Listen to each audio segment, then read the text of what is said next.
What's going on, my boxing brothers and sisters? Another edition of Major Key Mondays. We have Coach's Corner again with the man, the scholar, Mr. Tommy Brooks. What's going on, Coach? How you doing? I'm great, baby. How you doing?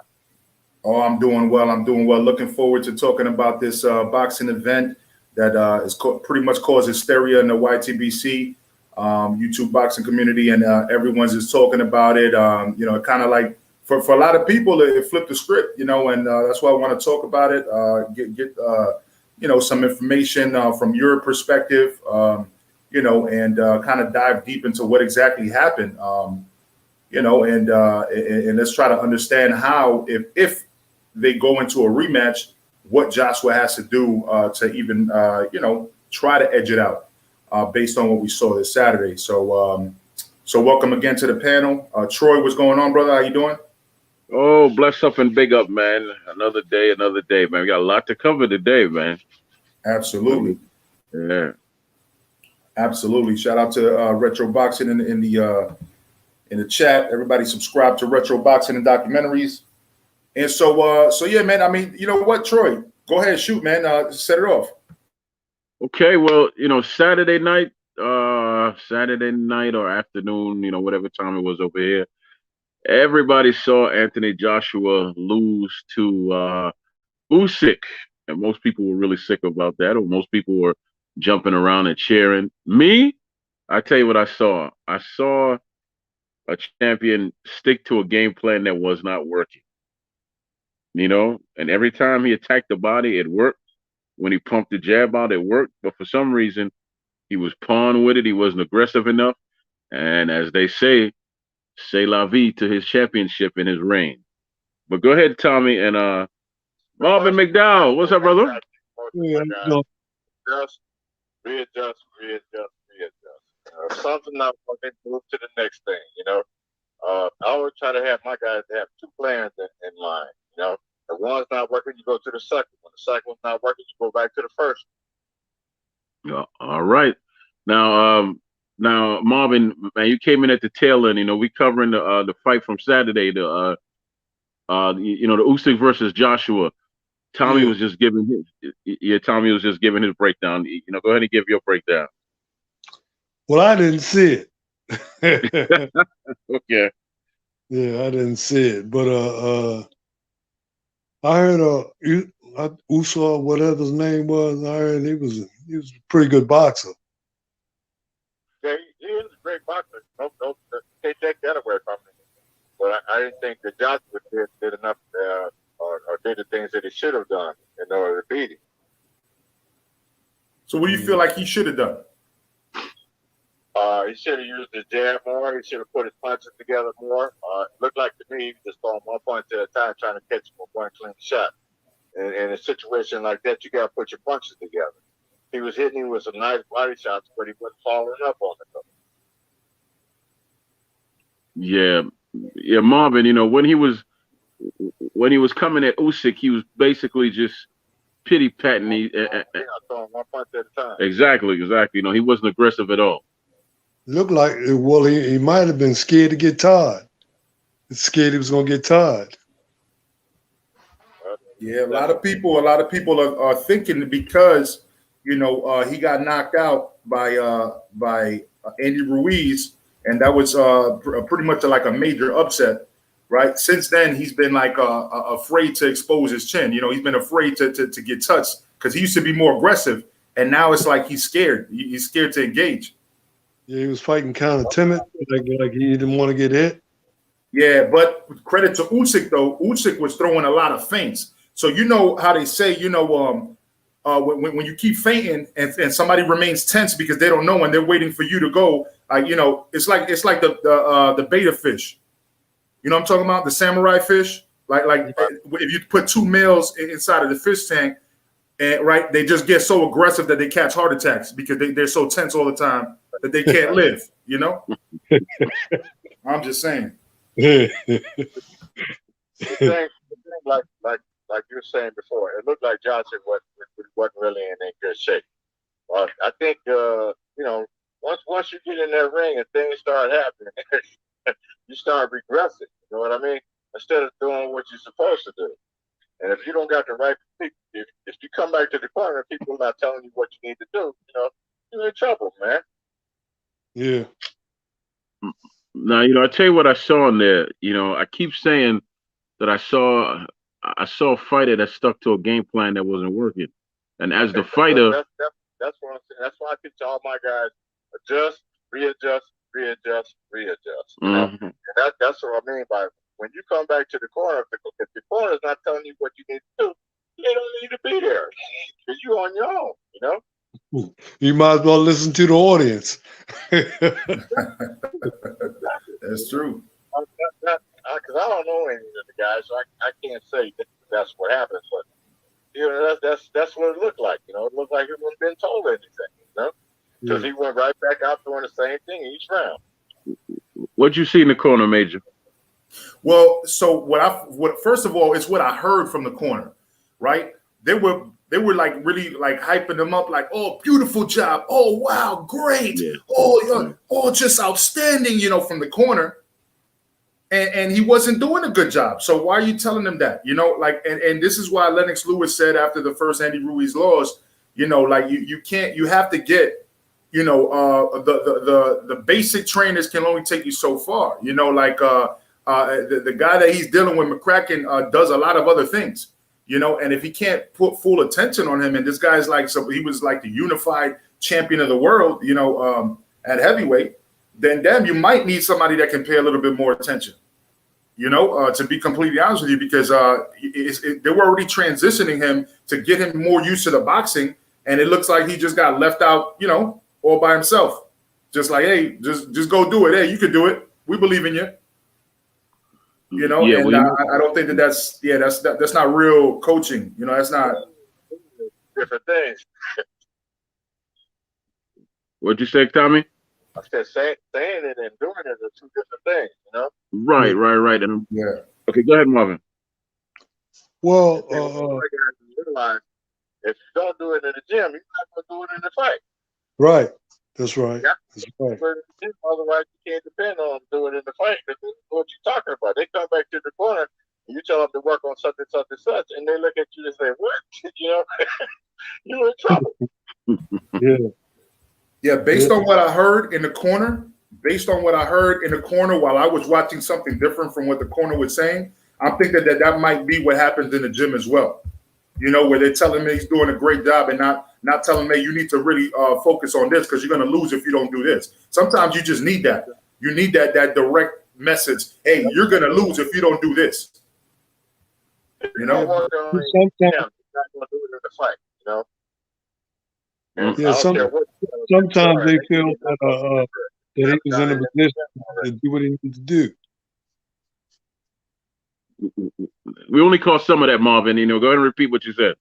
No, I said sometimes they feel that since he's in that position that he already know how to do what he want to do. Instead of coaching them and giving them a plan, they feel that he can just go right out there and do his thing, come back to the corner, and be cheerleaders to him instead of giving instruction. Oh yeah, man, you're doing great. But not telling them how he can do better. Exactly. Yeah, because you know what, man? I actually learned this just by listening to Georgie Bitton when he was talking about Purnell and Holyfield, right? Right. Mm-hmm. Yeah. He said you could cuss at Purnell and carry on in the corner, and he'll go out there and he do what he needs to do, but you can't handle Holyfield that same way. Exactly. It's two different guys. Yeah, it's two different guys, but all fighters are totally different, and if you don't work on it in the gym, you don't know how to reach them in the actual fight. Mm-hmm. So you got to be a one-on-one with them in the gym. That's what I'm saying. Everything got to be done in the gym if you don't expect it to happen in the fight. Right. That's right. Once they come back to the corner, they the lungs on fire, the legs feel like jello. You got to remind them what happened in the gym. And if they don't remember that, everybody's in trouble. Right. Yeah, then you expect them to do something that they didn't work on. How you going to tell them what to do and they haven't worked on it? It looked like he didn't even have a plan B though. It looked like he was just like consistently doing the same thing throughout the whole fight, while Usyk was just running circles around him. And then when Usyk would get hit, Usyk would turn back the opposite way and catch him with a flurry. He must have been out on his own. Yeah. I try to give him a plan A and a plan B. If plan A is not working, go to plan B. Plan B is not working, go back to A. Because if you give them more than two plans, they're going to be confused. Right. Yeah, he didn't look like he was trying to get off that plan A though, man, and that plan A was just not working for Usyk. We're talking about, like I was saying earlier, Marvin. If you don't know Usyk won the World Boxing Super Series, okay, and he was undisputed at cruiserweight, and he's still undefeated, and he moved up, and in his third fight at heavyweight, from moving up from cruiserweight, got the 3 belts off of Anthony Joshua. So now he's unified at heavyweight. And he was an Olympian. Okay, the guy's nasty, man. He's nasty with it. Yeah, but how old is he about? He's 34. Okay, yeah, he still got some time. Yeah, he's actually beatable, man. Joshua could have beat him. But again, right. But you were talking about plan A and plan B, which I totally agree with. But at the same time, as a fighter, you see more than anybody else does because you're right in that ring. Exactly. Yeah, so how would you pull that out of a fighter? I'm trying to put across this. But if you don't do it in the gym, you're not going to do it in the fight. Right. Don't wait till a fight to try to do it, because it ain't going to work for you then. Right. You got to do it in the gym. Yeah, but how would you pull that out of a fighter, Marvin? Like, if you know that the guy got the skills to beat the guy that's in front of him, but he's like half-assing it or whatever, how would you pull it out of him, man? Man, I'm saying it'd be hard because you would be getting mad, and you would make him mad, and he would lose focus, and he'll get beat up even worse. So I'm saying if you don't do it in the gym, you ain't gonna do it in a fight. So practice makes perfect. You can't make up things as you go along. Sometimes if you have a fighter that really listen and pay attention to you, you can work something out. But it'd be very hard because, you haven't worked on it. You haven't practiced it, Boxing is repetitive, and you still don't perfect it. But as long as you keep doing it, the guy comes back to the corner and the coach is all excited, he's going to get excited too. Right. Yeah. Right. Coach is calm, cool, and collective, you can calm the kid down and tell him what to do.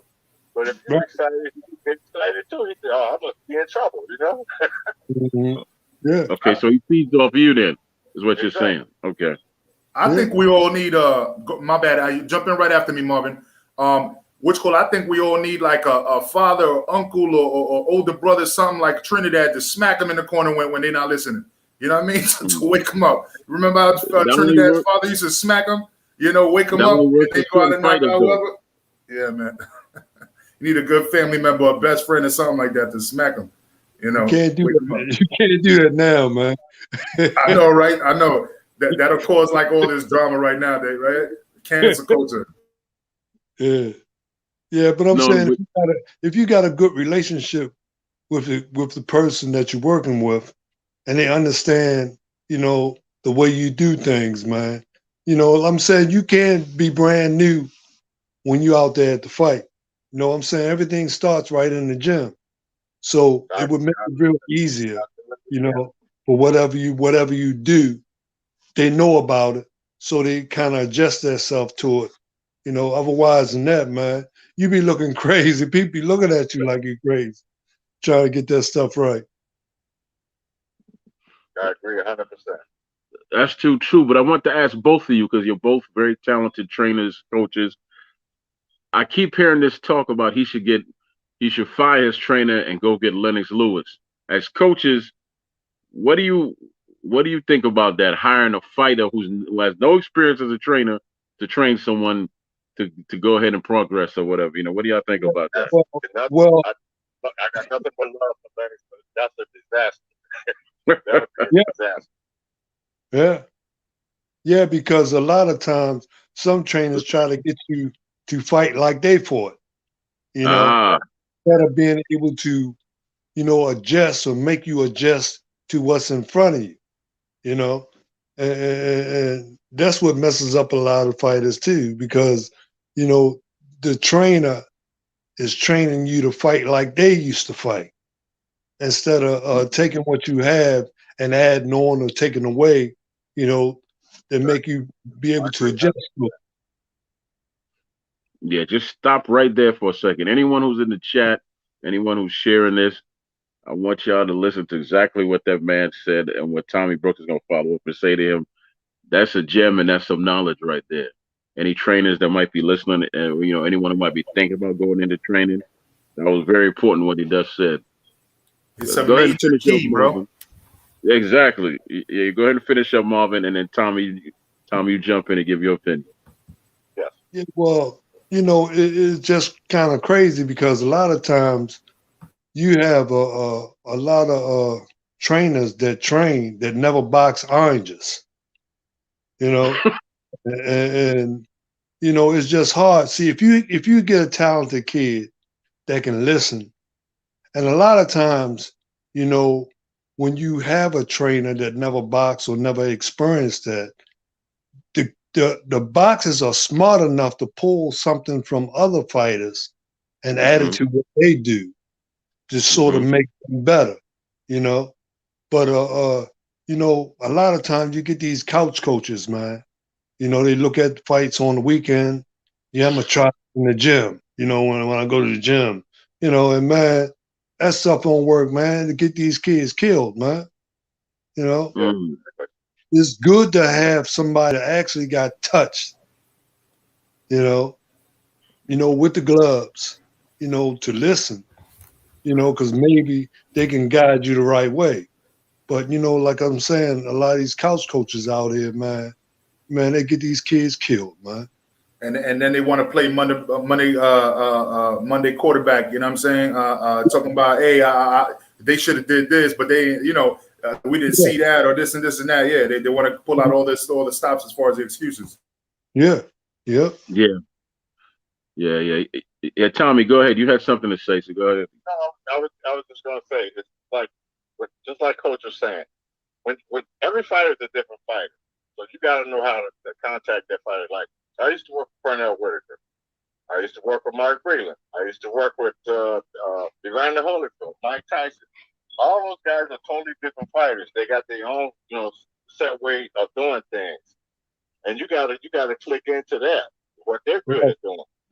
Right. You don't want Evander Holyfield fighting like Pernell Whitaker. Right. You want Mike Tyson fight like Mark Breland. You got to stick to what the fight plan is. That's right. Once you set the fight plan in the gym, that's what you stick to in the fight. And like I said, if you got two fight plans, if the first plan's not working, you go to the second plan. Right. And go back to the first one.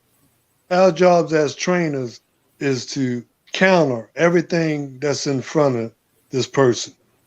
If you don't have a boxing IQ, man, you just wasting your time. You're gonna get these kids hurt. You're gonna get them hurt. That's why it's so important that you sit down with the fighter and go over the video with them. You see what your opponent's going to do. You already got an idea in your mind of what they're going to do. So you make the adjustment in the gym. So when it comes fight time, it's nothing new to you. Right. Yeah. Right. I want to add also that bringing that to the forefront with the fight itself, right? And shout out to Coach Malachi in the chat. Shout out to everybody, Sinister, Peter Von Arx, everybody in the building. You know what I mean? And I have a question from Sinister that I have on the screen right now, but I'll bring that up after this. So going with that, again, with AJ, right, and Usyk. Usyk was a very, very skilled boxer. And when you put him, it was inevitable because Usyk wanted to fight and he was the mandatory. So it was inevitable that they were going to fight. But the thing was that, like I said, they must have been just like kind of like going over the training or something like, yeah, great job, and not really, fine tuning him because he didn't seem confident in the ring. He didn't seem confident. And he was the the 3-belt champion. He was the unified champion, 2-time unified champion. So for him to not look confident at ring could tell you something. He himself needs to figure out what's going to work for him in the future. Because right now, whatever they failed him twice already on the coaching. If he didn't fail himself, which he seems like the type of guy that he likes to work hard. He seems like the type of guy that actually goes in and puts in the work.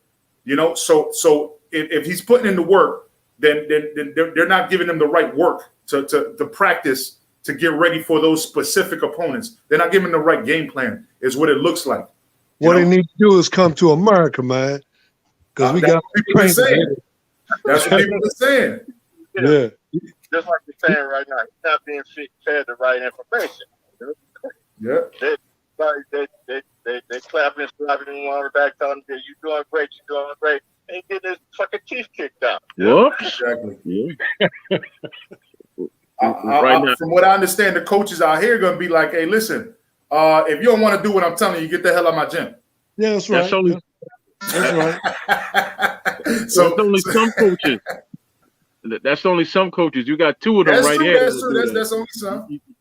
Yeah. You got 2 of them right here that'll do that. But let me follow up. Matter of fact, go ahead and ask the question, Major. Sinister had a question. So we got a Sinister in the building. Sinister, very loyal supporter of this channel.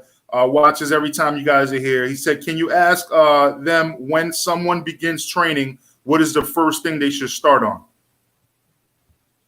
Get in shape. You got to be in shape to get in shape. Right. Right. And then 2, you got to teach them the techniques. You got to teach them the proper way to jab, the proper way to throw the right hand, the proper way to hook, the proper way to throw the uppercut.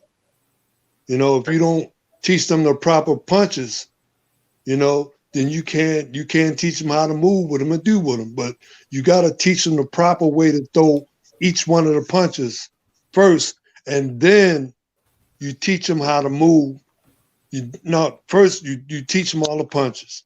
Then you can sort of work the mitts to work the technique. And then you have them hitting on the heavy bag, getting the power out of it. And then, you spar. Sparring, I feel sparring is the last thing that they need to do before they get ready to compete, But once they learn the technique, the proper jab, right hand, and all that, Right. So just to clarify though, for those that don't know, so it sounds like Tommy, Mr. Brooks said, teach them how to punch, right? So you teach them how to punch, meaning how to effectively land your punches, right? And then when Mr. McDowell said the technique is how to set up those punches and how to capitalize off of those basic punches, and make sure that you land them when you throw them. You're not just throwing them just to throw them. You're throwing them to land them. Right. Yeah. All right. Guys fail to realize for every action there's a reaction. Right. Right. If I stare at you and you don't move your head, you're going to get hit. all the time. Yeah. We got a second question too from my boy Transcendent Sports. What's going on, Transcendent? Says, can you ask the coaches if you can build on power, and how can you build power? Because there's that saying that you're born with power. So I've seen people kind of build power as well. So I guess that's what he's asking you. Can you build on power, and if so, how can you build on power? You can build strength, not power. One way that you're throwing the punches. Some people push their punches, and some people turn on their punches. Big difference. If you push your punch, you barely touching it. If you turn on your punch, then you hit them whatever you weigh.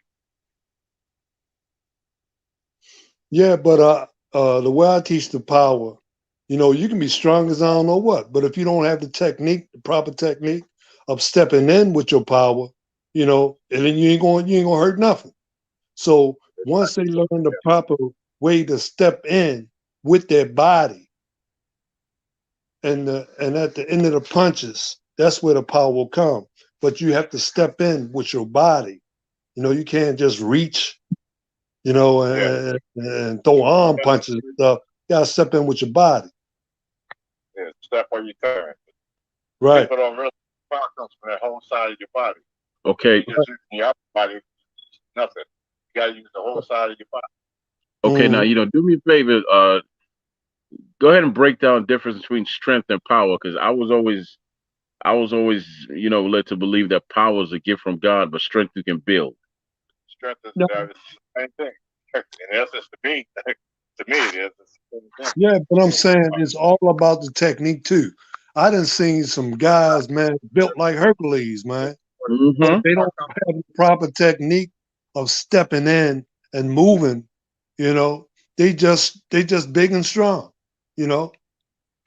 I agree You with gotta that. learn the technique. If you don't learn the proper technique, you know, you just big and strong for nothing.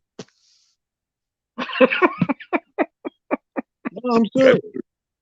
Yeah, I know, but I had an image in my head, but yeah, I know. That's the truth. That is absolutely the truth. You know, he's completely correct. Strength and power comes from technique. Okay. Your technique is your power. And that all starts with your balance, right? Exactly. Right. Right. You got to sit on it. You got to sit on it. That's what. But you also got to set it up before you sit on it, because if you just sit there, then you're a sitting duck, and you're gonna get hit, right? But if you set it up to sit on the punches at the right time with that reaction, you know, then you're more likely to time them and land that shot, and they're going to be unaware of it. So that the fact of the matter that you're catching them by surprise and you're stepping into it, you know, sitting down on your punch, all of that makes for a knockout. Yeah. Yeah, but you got to place it. You got to place it. That's true too. Yeah, that's true too. Yeah. Yeah, that's true. That's true. Because if you look at Tommy Hearns, you know, when he was first coming up, he was tall and skinny. You didn't think that he would be no puncher just based on how he was shaped, right? Yeah. Turns out he is the power man, right? Once he developed that technique, right, you were stepping in with your body, right? And that, you know, you, like I say, you can be as strong as Hercules, man. But if you don't have the right technique, you're just strong as Hercules, because it ain't gonna mean nothing. It ain't gonna mean a thing. If you don't step in with it. That's true. Now, you know what, Marvin? I think a while back, I think a few minutes ago, you said he needs to come to America or something like that. I don't know if it was you or someone in the panel has said that, and you were just following up. Huh? That was you? Yeah, I said he needed to come to America. Yeah, because my thought was, I don't see any top heavyweights coming out of America right now. So what's the point of him coming here? What's the point of Joshua coming here? Well, he need to search me out. Maybe I can change him up. Well, that's what I was about to say. Hey, look, but read the comment, Troy. The comment that I posted up from New Media Today, USA Boxing. I did. I saw it. Coach Malachi. Yeah. I saw it, man. Go ahead and read it for me real quick, Glenn. I just told you to read it, but okay. No, because I stutter sometimes. I believe he says, Coach Malachi says, I believe in my heart, if AJ get with an old school American trainer like the trainers on the panel, he would become a monster, especially with his talent. Coach Tommy Brooks. That's what it said at the end. But yeah, that's true too. Because look at all the knowledge we got sitting up. Excuse me. Look at all the knowledge we got sitting up here now. You could, what's his name? Joshua seems to be a good listener, but he needs someone to spark that fire in him. Because I don't think he's soft as what people think he is. Because you couldn't have accomplished. I don't think he is either. Nah, you can't be soft. You can't be soft and go the way he is.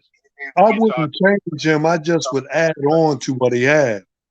You know, I wouldn't change him at all because he's a talented boxer, right? But I would add on, you know, little techniques and, you know, little turns and, you know, little stuff like that, you know, that to another person that don't know about it would think that he's a world beater, right? But it's just a little technique that you can help him with, to make him make him a whole lot better. Just little small, little tweaks and tweets, to make it better. Mm-hmm. I agree 100%. You got to chastise him when it's time to chastise him. You can't be his cheerleader just because he's. You know what? Yeah. I don't think he's that type of fighter.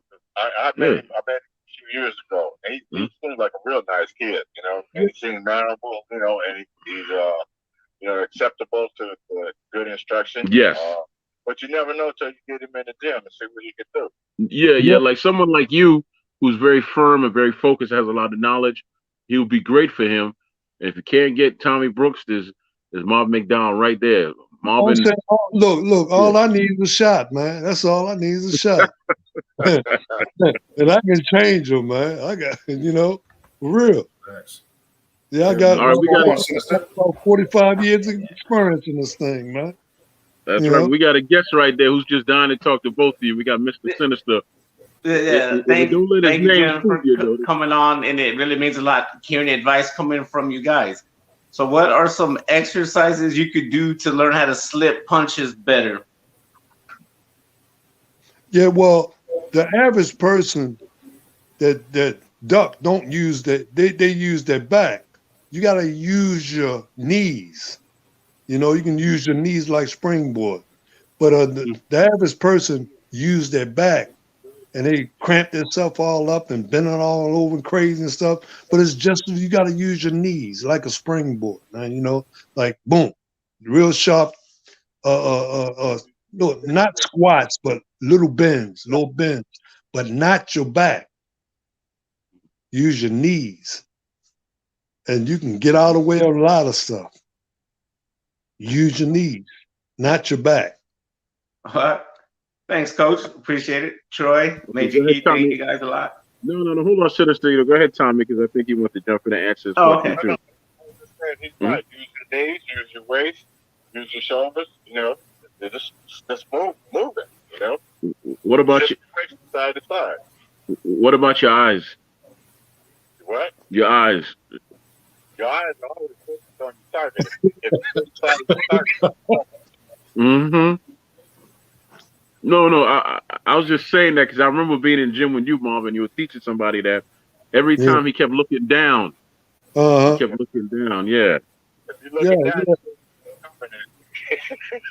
yeah, I'm saying you got to look at them, but you got to have your chin tucked enough that you won't get hit with it. You don't get hit. So you tuck that chin and you peep out. Mm-hmm.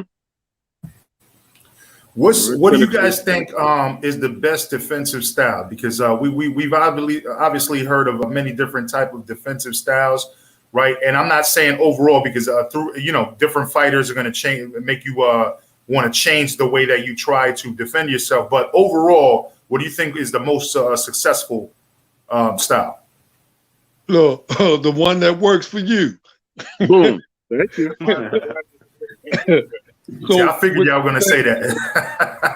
What I'm saying, it ain't really. It's the one that works for you. All right. I figured y'all would say that. That's why I try to throw y'all off with I know that it goes with every fighter is different and stuff like that. But I thought I would ask. But at the end of the day, I seen different type of techniques too. Like with the how kids use the what's that called, the floaty, the swimming floaty. And you see Eddie Reynoso using that with Canelo for his head movement, right? He just keeps flicking at him, like anything that based on your experiences, that's like most people would think is weird, that actually helps as far as training. It helps. It helps those who believe that it helps. You don't sound too confident, Marvin.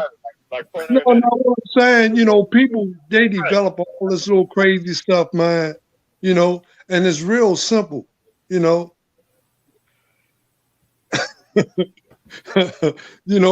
saying, you just have to adjust to what's in front of you, man, and people develop this and develop that, man, and come up with all this crazy stuff, man. It's so much equipment out here now, and all these companies are making all this money, and it don't really, it don't really work. Sorry, this will be the last time. Last question. Gentlemen, do you recommend using free weights or just exercising, like just doing push-ups, sit-ups, and all kinds of like burpees and stuff like that? Or free weight? That's all a part of it. Yeah. Mm-hmm. Yeah.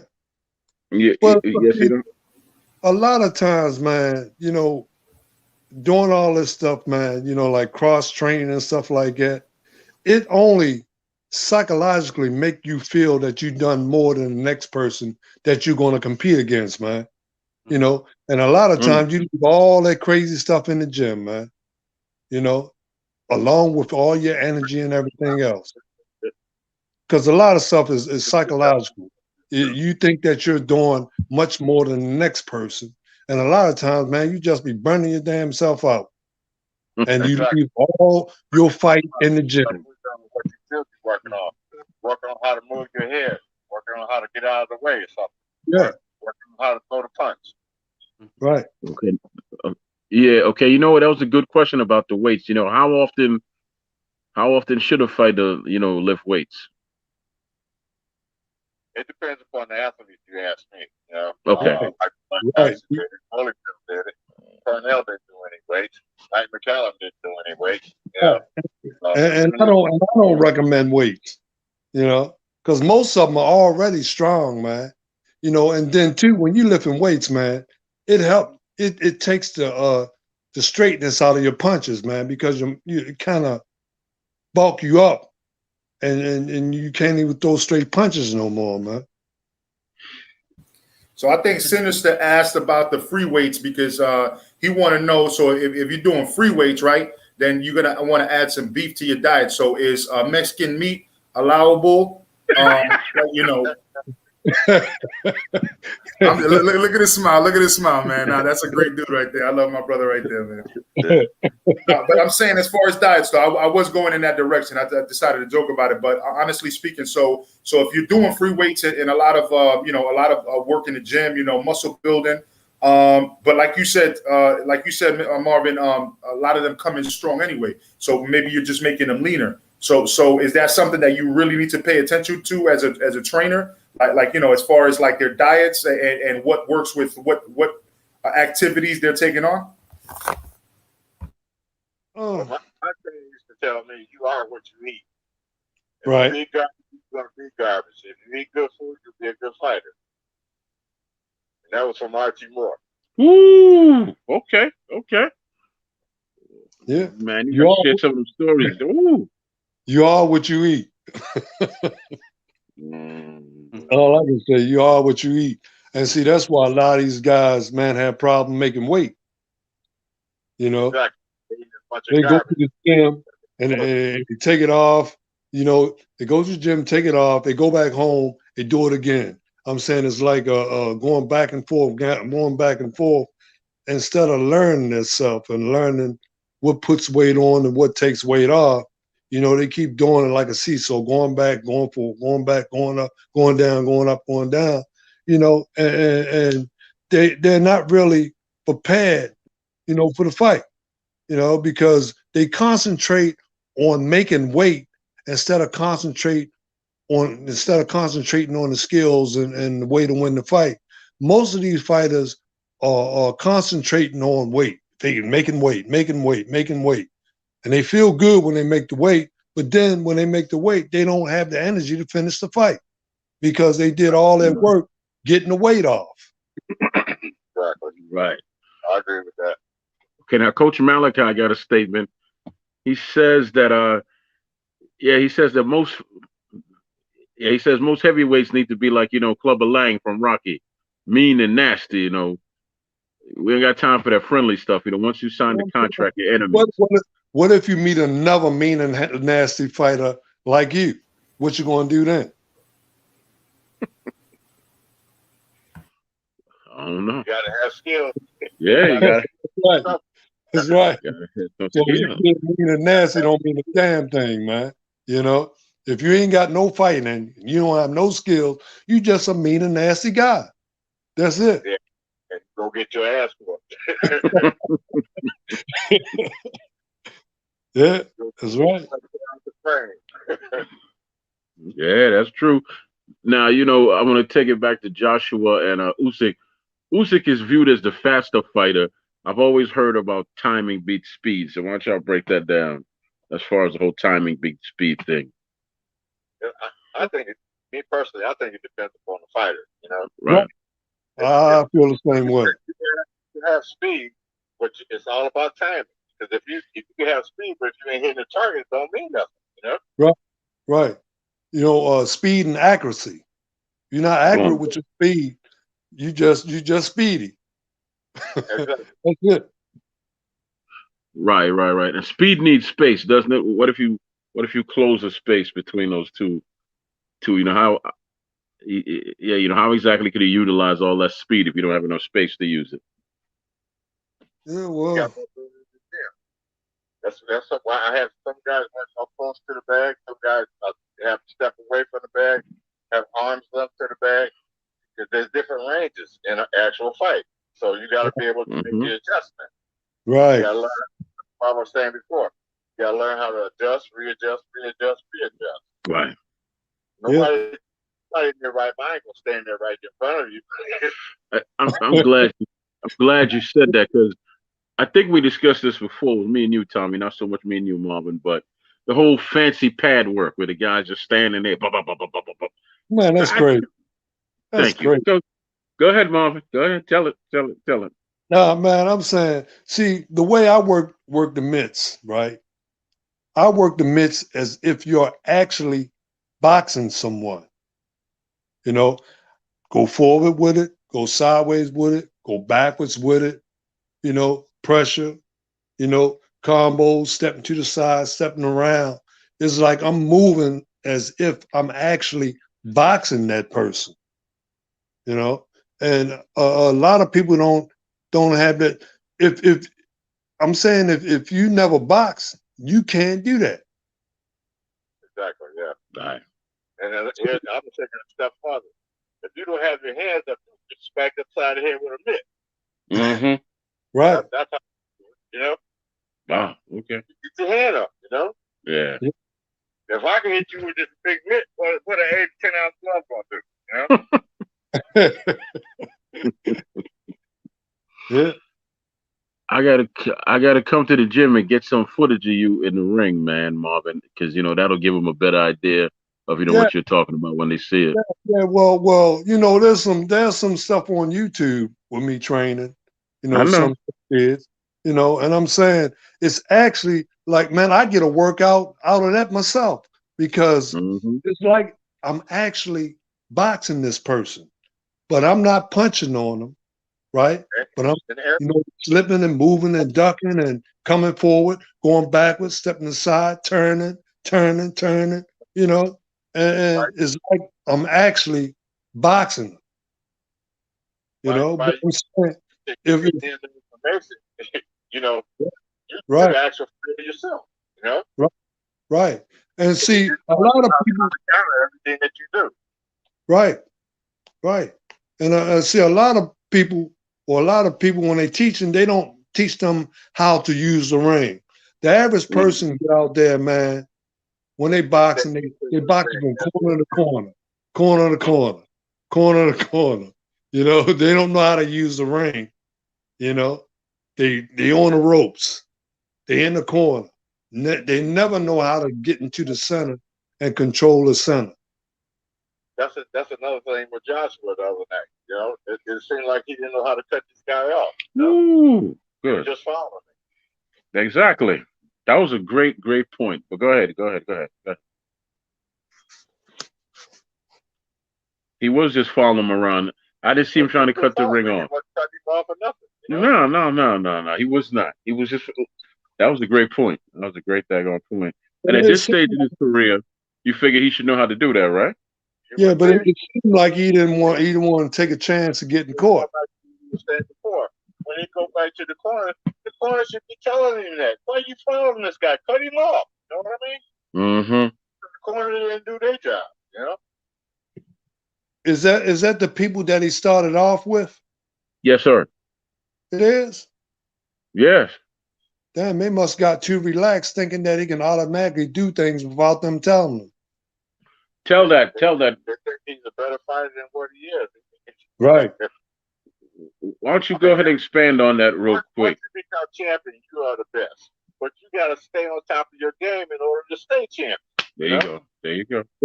Yeah. That's right. There you go. But break that comment down, Marvin, because a lot of times people might not understand what you're saying, that they think he can just turn on the light switch and do what he needs to do. But go ahead and break that. See, a lot of times, right, it's different levels in boxing, man. It's different levels. And there's different types of fighters. You know, you got the A, B, C, and D fighters, you know, and they'll match a fighter up with a C+. Man, he looked like he's about the best fighter in the world, man. You know, but they rarely match two A fighters up. You know, it'd be an A or B+ or whatever, you know. And when two A's fight, that's going to be a real good fight. But, you know, what's that? Go ahead, Tommy. No, I was saying you got two A fighters going at it. That's championship material there. Yeah, that's right. That's right. But, talk about championship material. I'm sorry if you weren't done. Go ahead and continue. And then after that, Troy, if you want to read Coach's chat here. Mm-hmm. Go ahead and finish, Tom.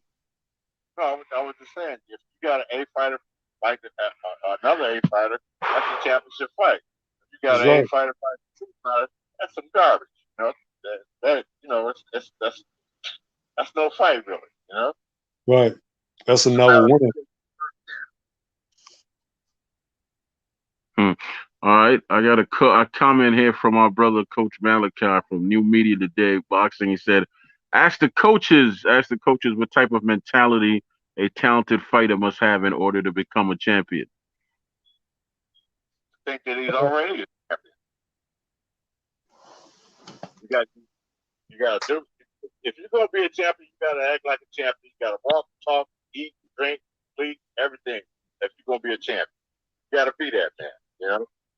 That's right. If you think you're just gonna be a contender, then that's what you're gonna be. If you're gonna think, you gotta think positive. You gotta think that you're gonna be the champion. You know, if that's what you're trying to. That's right. You gotta do everything the right way, and you know, be an example, and show people how it's done. You know, I'm saying I can't be the champ, and you acting like a chump. It sounds like you say that you have to be your best salesman to yourself. Exactly. That's right. That's right. All right. All right. I mean, this is a business, you know. This is a business. You gotta start yourself, you know. If you can't believe in yourself, how somebody else gonna believe in you? You know. That's true. If somebody comes to the gym and sees lollygagging around, this guy ain't gonna be no champion, you know. They want to come to the gym and see somebody that's putting in the work, you know. Yeah, they want to see somebody that they can follow. Yeah. But now, just for the audience though, there's a difference between cockiness and believing in yourself, right? Because that cocky stuff will get you knocked out in the ring too. You know what I'm saying? But you know, when you believe in yourself, you should have belief in yourself, because like what you just gentlemen just said, this actually translates into all business actually. Because I be telling people this all the time, and I've been a leader since like 17 years old. I got my first manager position, you know, and I've been a leader ever since. But what I always tell people, you know, you want to be a growing tomato. You don't want to be a ripe tomato, because once you ripe, all you can do is rot. You want to continue to take in and receive the information, keep growing, right? You got to have balance, man. Yeah. You know, so it's important. You know, it's important. Real deal. If you're not the real deal, you're gonna be looking at the light. Exactly. That's true. That's true. But we're coming up on the hour mark, so we got about 10 minutes left, gentlemen. So we're gonna slowly start taking it down and all that. But this has been a good show, man. I'm not telling y'all to leave. We still got 10 minutes. I'm gonna hold y'all. No. And me, I'm staying on I'm gonna open the panel up for just open discussion. If anybody wants to, I'll probably leave it open for a couple and see what the vibe looks like. But you guys, you know, I know you guys' time is very important, and you guys were generous enough to give us, you know, 50 minutes to an hour. So that's up to y'all. But feel free to bounce after you tell at least people where to follow you. Give your final thoughts. And also, Marvin, I want to see that whole painting behind you, because I've been watching the elephant's feet the whole time, and it looks like a beautiful picture. But I don't know what is it? Is it a rug put up? Is it like it is a African cloth. There we go. Okay, man, I like it. Yeah, that's what's up.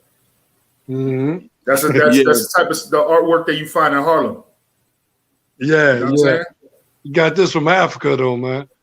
no doubt. That's what makes it in Harlem, is the Africans that came from Africa that do it in Harlem.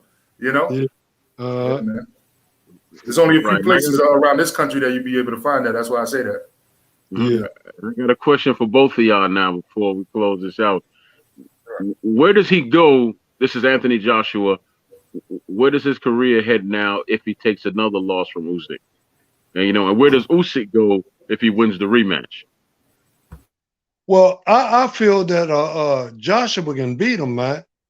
But he just gotta go back to what got him winning in the first place. You know what I'm saying? He got to dig in and go back to the basics from which he started to get him on that level to do what he did. It just seemed like he got relaxed and started having fun, and it wasn't serious no more because he felt that he could do what he could do, you know. But he gotta go back and get all that stuff back, man. But I don't think that he can get it back with the people that he's dealing with right now. He need to get another trainer, get some more trainers, man. You know, because that was too much of an important fight, you know, for him to lose like that.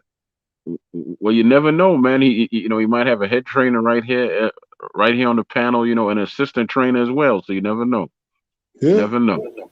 Yeah. Go ahead, tell me. My opinion is he has to start putting his punches together better. You know, he thought one punch at a time.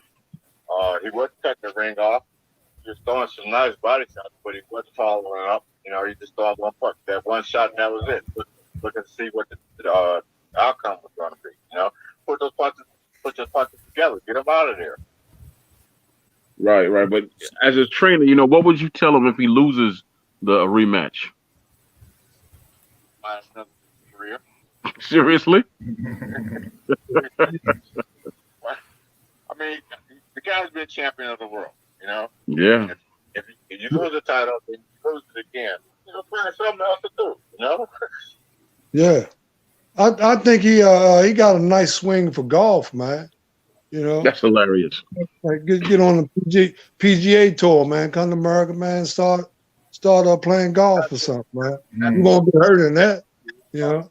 He made his living doing boxing, you know, but if you lose the title twice in a row, man, that's, you know, you need to find something else to do, you know. Yeah. I'll tell you what. We got a comment question.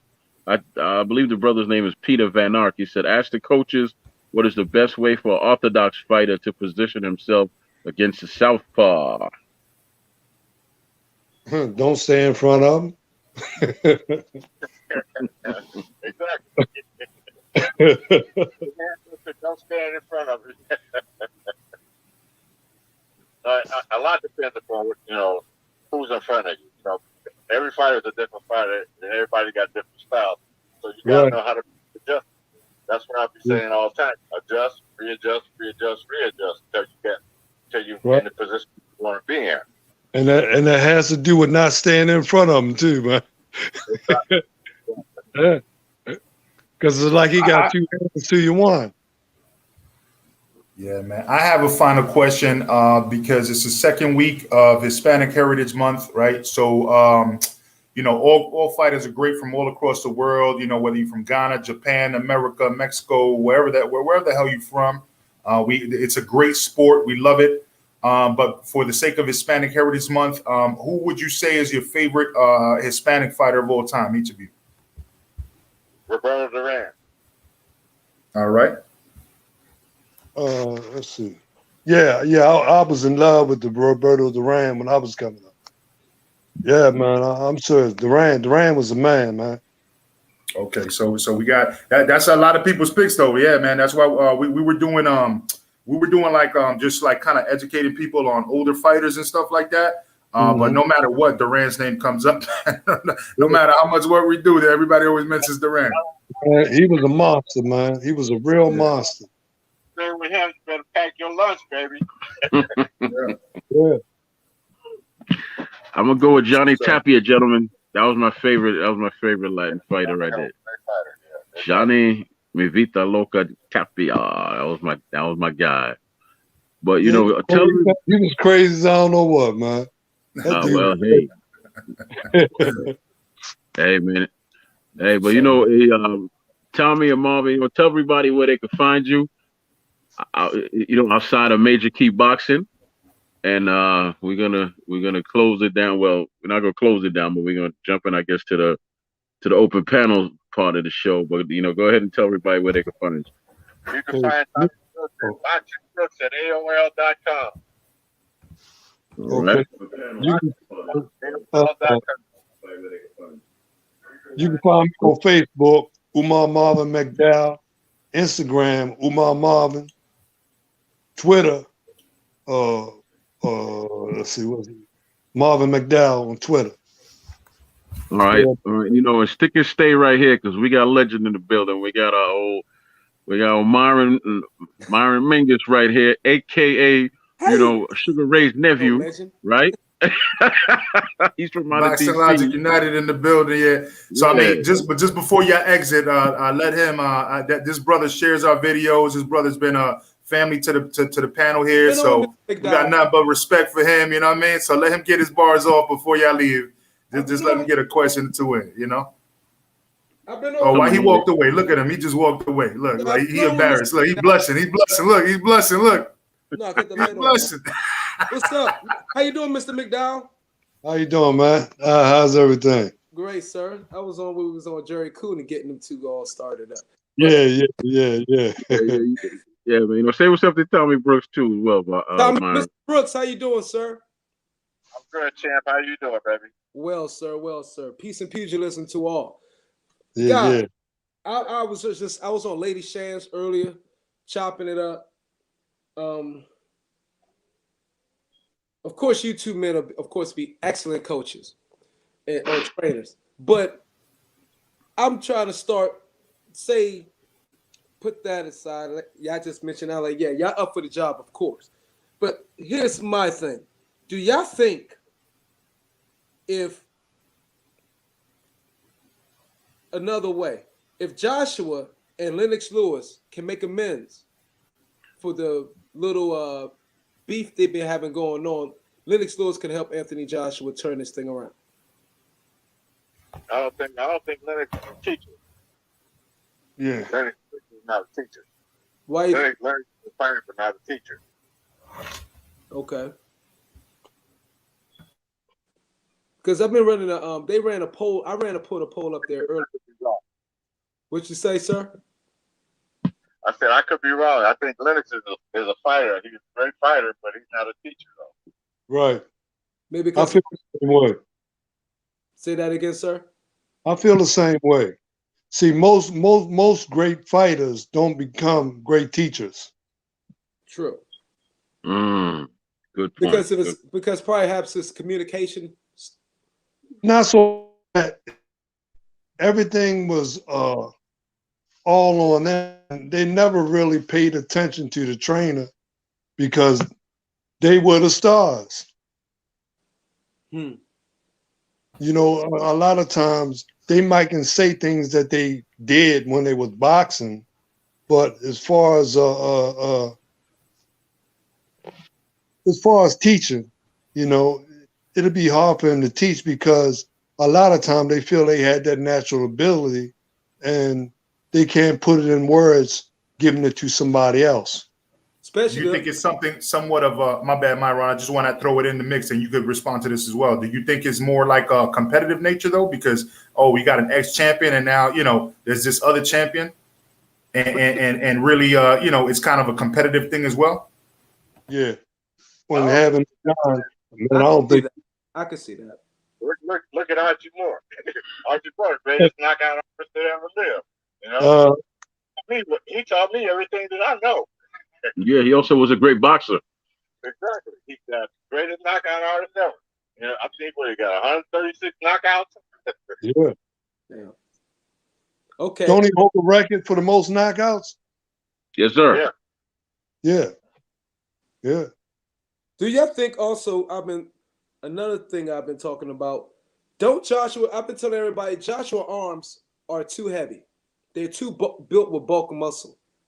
Bicep, tricep, and everything. And people always comment that he pushes his punches. I'm like, yeah, he does that because they're too heavy now once you get later rounds. He doesn't have snapping punches. He pushes. How to do it the right way. If you got somebody to show you how to do it the right way, it doesn't matter. Right. I mean, look at Tyson, you know, his arms are big. Look at Lennox Lewis, his arms are big. Yeah. But my thing is, particular training, what I'm talking about exactly, let me make myself clear, particular training that he did early on in his career that we saw him. If you look at Joshua's arms, Lennox arms and everybody, they was big, but they were still lean muscle.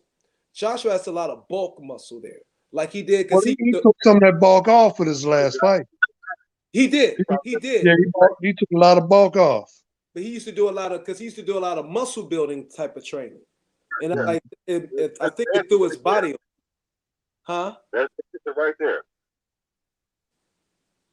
Yeah. You said that was it? He needs to get on that speed bag, that double end bag. That's what I said in Lady Shan.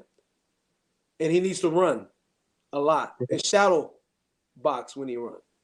Like a lot of old timers, I used to watch our train do.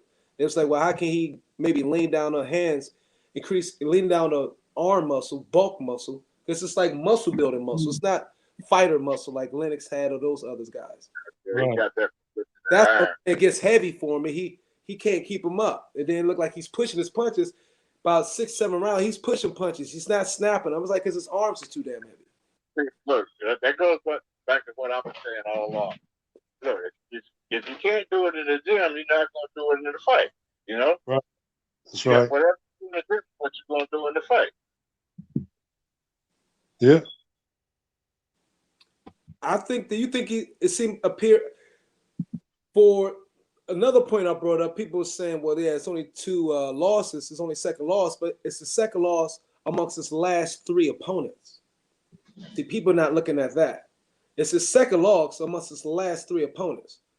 He avenged Ruiz. Then you had Pulev in the middle, and now you got Usyk. So it's 2 losses in his last 3 opponents. And people are saying, I think he has an identity crisis a little bit, and his confidence isn't always there. And I think that stems from the coach. So I think everybody's putting this campaign definitely see now, and I think I've seen a rift in the post-press conference. Him and McCracken, I think, aren't on the same page, and I think they're having issues. So I think I heard you guys was talking about that earlier. I think he definitely needs to leave Rob McCracken and to get a better because I think the UK style of training is a little bit archaic compared to what we do here. And that's how fighters have excelled. Of course, we have more talent base because we're a bigger country, 6 times bigger. So that helps a bit. We have more talent base, but I believe their style is archaic. And he needs to get more tutorship from guys like you, people who have we've been doing. Say that, sir. Say that again. I said all he has to do is down the telephone, he can find somebody. Absolutely. That's right. But I think that's also made Lennox smart and made me bring up Lennox because I think Lennox was in that same position. In that same position as he was in when he got stopped by Oliver McCall, right? Mm-hmm. In the UK in front of his home people. And he had to come back. He went and got Emmanuel Stewart and came to avenge that. So I'm like, he can't, huh? I used to work for him, man. You used to work for who? Emmanuel Stewart. Well, okay. Well, then y'all two definitely need to go up in there and do so because he definitely, yeah. And so see, I was trying to link. I was like, okay, he can't get Sugar because Sugar's with Tyson Fury, so it won't be Sugar won't be there. So I think he needs somebody from that crunk or somebody just from that style. And I'm thinking, that who's the next best person? Lennox Lewis. And then that would make also a great storyline, blase. But it's unlikely to happen, of course, because of their feud. But why did he never move to his left? He stayed right inside Usyk's right foot fighting a southpaw, which made him in line with the straight left all night. That's what I'm saying. You know, it's a matter of the movement. You know, it looked like his corner, from what I'm hearing, it seemed like his corner didn't know how to deal with a southpaw. They should have. They never. Man. I mean, every time I'm thinking, like I'm yelling at the screen. Josh will circle to your left. Josh will circle to your left. Get outside of his right foot. He stayed right there, toe to toe. Yeah, and was eating left hands from the very beginning and never shifted. And I'm like, what is McCracken saying to him? If the fighter doesn't make the adjustment, when he comes back to the corner needs to tell him how to make the adjustment. Exactly. Exactly. So if you watch my live, I'm screaming the whole night. What the hell is McCracken saying in the middle of the ring? And yes, I was mentioning that earlier, Myron. They were giving him bullshit while he was in the middle of the fight, like pretty much just because he gave a jab there. Oh, excellent. Oh, wow, outstanding. This and that. It's like, bro, what are you talking about? Stop manipulating this guy, man. Like, just give him the right game plan. Switch him up. It was retarded. And my whole thing is, I believe Joshua best with his size, his strength, is a tactical brute. He was never that tactical brute last night. You've seen a tactical brute when he came out Klitschko that 5th round. Some in his mind say, fuck this. He took over and just bum rushed Klitschko. We've seen a tactical brute versus Dylan White. We never seen a tactical brute last night. A lot of people said Chisora did better against Usyk because Usyk is a rhythmic fighter and Chisora went there to bully him and take him out of his rhythm and never let him get in his rhythm. But he gassed out. Joshua never did that last night. Hey, look, when you go back to the corner, if you're not getting fed any information, that's what you're going to do. You know? That's true. It on his own self, you know, instead of getting the help from the corner. Mm-hmm. That's true. But you're talking about two different fighters when you talk about Anthony and Derek Chisora. But Chisora had that in him, though. He showed it. No. But what I'm saying is, Chisora only has one gear. Right. Only one. Anthony Joshua could switch up gears. But I didn't see him take charge in the ring. He stuck to a flawed game plan, and he kept doing that. Whereas he had the right to switch up anytime he wanted to and work, and just switch up and do what works. That's what I'm saying. When you go back to the corner, if the corner's not feeding you that information, what do you need the corner for? You know. That's right. That's true, man. I mean, you can't just be cheering somebody on for something as simple as a jab or landing a right hand or landing body shots.